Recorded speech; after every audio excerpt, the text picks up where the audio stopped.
Hi guys, so today I'm doing a review of the Lazy's Tropical Hazards. I think this has to be probably one of the most frustrating albums ever released for me. I really do like the Lazy's because they're sort of a modern punkish version of AC/DC, and their music is really powerful and catchy. So I was really looking forward to this album. The last album has some great tracks like Howlin' Woman, and they started recording Tropical Hazards nearly a year ago, I think. And throughout last year, they teased this new album, and they got to the end of the year, and I was like, really, I'm getting a bit sick of this now. But in the new year, they did release the album's name and cover along with the single Nothing But Trouble. And after listening to it, I appreciated the time that they took and started to realise that maybe this might be worth the wait. But then we find out that the international release date isn't going to be until May the 4th, and the original release date of February the 16th was just for Canada. So I got a bit annoyed again, but I have managed to find a couple of sites online, including iTunes, the Canadian iTunes, which have previews of all of the songs, and I can say that it's definitely worth the wait. The album does seem to get slightly weaker as it progresses towards the end, but none of the tracks are filler. They're all great tracks to a really good standard. My favourite tracks are probably the first three. I'm assuming most people have heard Nothing But Trouble. If you haven't, I'll link the music video to it down below in the description. And the next track, number 2, Little Miss Crazy, is very similar, catchy and in your face, with a bit of an AC/DC feel, and the same for Picture Thieves, which I'd say is basically a massive dig at Instagram models from the sounds of it. Them 3 tracks are brilliant, and then Half-Mast Blues is also really good. That's got a pirate theme to it. It's kind of like a sort of AC/DC ZZ Top style of an Ailstorm song. I really like the vibe of it, and I was trying to work out the background behind the album title and the artwork, and I'd assume it partly came from this song.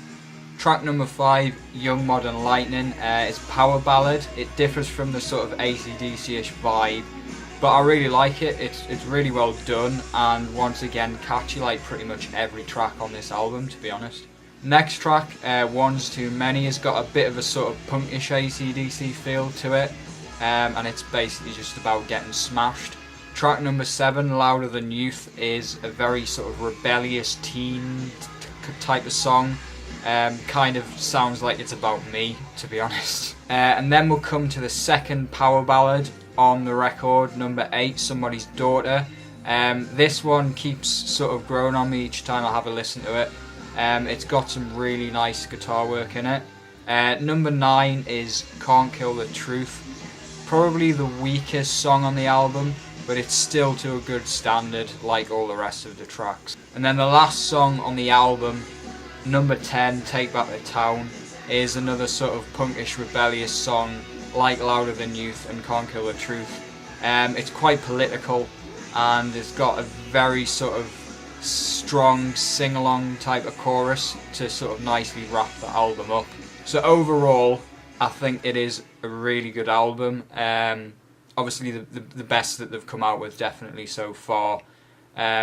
It just would have been nicer if they could have got it out worldwide at the same time. But it really does sound like a lot of attention and work has been put into it.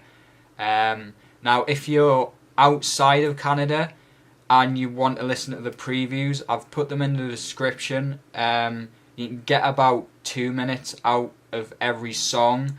Obviously it is better to wait until the album comes out in the UK and worldwide to listen to the tracks fully, but if you're dying to hear them, I think the previews on the first site, not the iTunes site, they pretty much come just before the previews on the iTunes site, so you can get about solid 2 minutes out of every song, which is really good, to be honest, seeing as the songs are only between sort of about 3 and 3.5 minutes.